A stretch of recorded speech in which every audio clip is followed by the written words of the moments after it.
It happened in an instant. Some rubbing alcohol, a lighter, and absolute terror.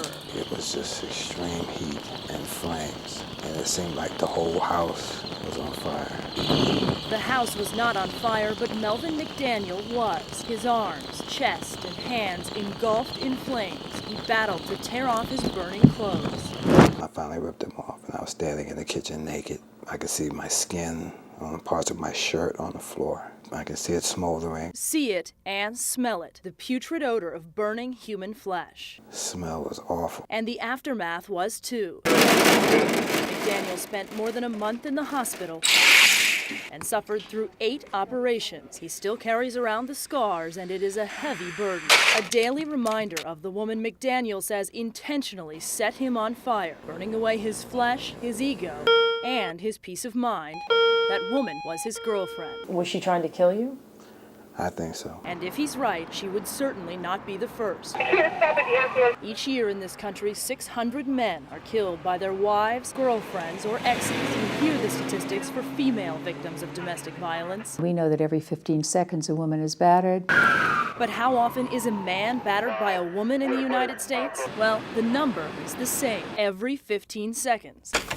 At least according to Richard Gellis. Gellis is considered one of the country's leading experts on domestic violence. He has made a career of talking to victims and perpetrators, and what he's discovered is that the women are as likely to initiate the violence as are the men. And it might surprise you to know that Gellis says 1/4 of all domestic violence cases involve men who don't hit back. That's what the numbers say. In this room in Sacramento, California, you'll find the people who back them up. Somebody was going to die in my house. I was ready to fight to the death over who didn't change the toilet paper roll.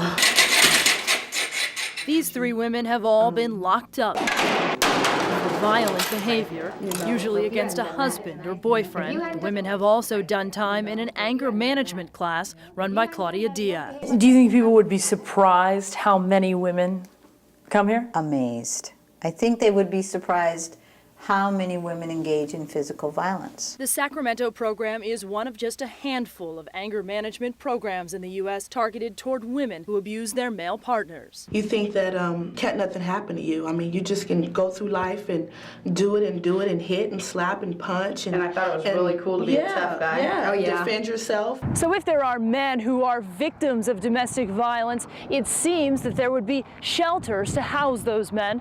But we searched the whole country and found just one domestic violence shelter that accepts men.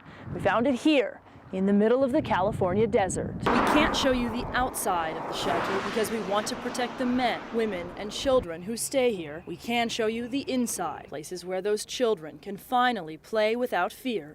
Rick Stratton participates in the shelter's outreach program. His wife did time for 6 felonies, including stalking, abuse, and causing grave bodily harm. He says she broke his ribs, his jaw, and his confidence, and when doctors treated his injuries, he lied. I'm getting 3 or 4 stitches in my jaw, and I'm telling them that I fell down and hit a TV. Stratton says he knew a 180-pound tattooed guy would be laughed at if he asked for help. There's 100,000 male victims in our society who, when they present themselves as victims, the best they can hope for is that they'll be taken seriously, but more often than not, they'll be laughed at or ridiculed.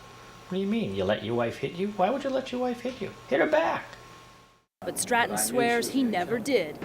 He says he learned as a child over a game of Monopoly never to hit his sister, a lesson handed down by his father. He told me one time, he said, you do that again and you'll pay for it.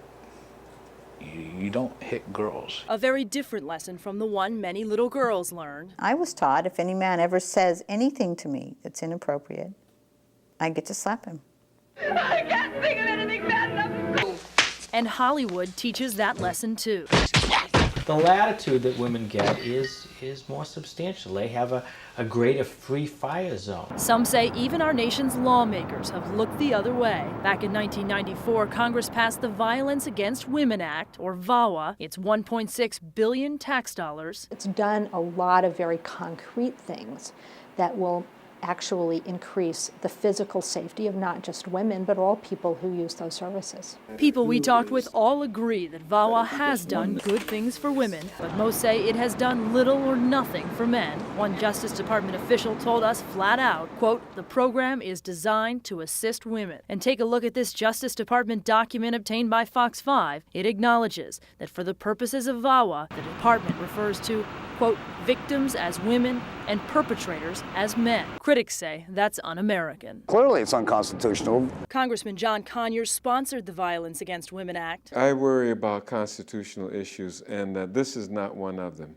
National Organization for Women Executive Vice President Kim Gandy is one of VAWA's strongest advocates. She says the bill does not discriminate. Most all of the provisions are quite gender neutral. But if the language of the bill is gender neutral, why not make the name gender neutral? What's in a name? Maryland Congresswoman Connie Morella says that there is something in a name. She says the Violence Against Women Act is called that because more often than not, women are the victims of what used to be called a dirty little secret. That secret really affected women far more than men. And women were contained within their little shell as a hostage. She's right. Women are more likely to be victims. Morella admits they are perpetrators too. In fact, Richard Gellis says there are 2 million women in the U.S. who hit their male partners. Take out those who are emotionally provoked and those who hit in self-defense, and he says you're still left with 100,000 women who beat their male partners. Author Phil Cook says hardly anybody's talking about that. There is, I believe, a deliberate effort to give out misinformation about domestic violence for political reasons. Cook penned the only book ever written that focuses strictly on male victims of domestic violence. He's been speaking out, so has Barbara Ladine. Ladine works for a group called the Independent Women's Forum. She's a regular critic of some of VAWA's biggest supporters. I think the average taxpayer would be appalled. Also because the average taxpayer has been beaten around the head by the media and by the government to understand that this is a female problem done by males. Lobbyists for men's organizations say the American taxpayer has bought into those negative stereotypes of men. They stay after work, they have sex with their secretaries, they go to the bar with their buddies, they get drunk, they go out and have sex with the waitress, then they come home, beat the wives, and have sex with the children. Back in the 1970s, as America fought a war in Vietnam, another battle, the one between couples, came into the spotlight here at home. Back then, people thought only men could be abusers. Claudia Diaz says that got women the help they needed. And it was a great paradigm. It worked, it was effective, and it's not realistic.